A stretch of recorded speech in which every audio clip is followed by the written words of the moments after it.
So mimi nilikuwa mfanyikazi wa ofisi wa senator, na kukakuja kuwa na maneno mingi kwa ofisi. Intimidation ikakuwa mingi, vitisho ikakuwa mingi, madharau ikakuwa mingi. So nikakuja kuona hiyo madharau imekuwa mingi. Cause tulikuwa tunalazimishwa vitu mingi sana. Kama uongee WhatsApp kuhusu Fatuma, unaletewa shida, lazima ufanye nini. Kama watu WhatsApp wanaweza jua, nikakuja kupotea kidogo online. Like I think 5 months hivi nikapotea. So ikakuja kaleta shida sana.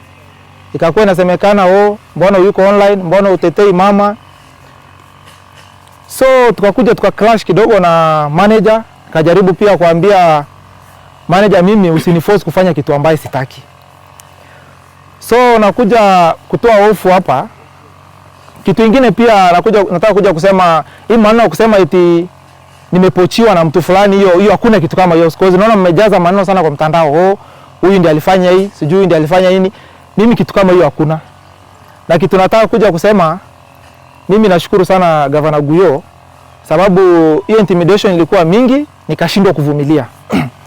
Vile nilishindwa kuvumilia, nikasimamishiwa mshahara yangu. So vile nilisimamishiwa mshahara yangu, Guyo akakuja into rescue, akanisaidia na kibarua. So hiyo imekuwa yani shida kubwa sana kwa ofisi ya Fatuma. Baga anatishiwa, kuna mtu yeye aliambia vijana nitawaweka ndani. So makosa yetu kutoka kwako sababu intimidation ni gani unasema utatuweka ndani? So Madam Senator, mimi nataka kuambia mimi siogopi. Wewe kuja niweke ndani. Kama nimefanya makosa kutoka kwa ofisi yako sababu intimidation, niko ready niweke ndani. Na maneno ya kusema eti mtu amenicoach, hiyo wachana naye kabisa.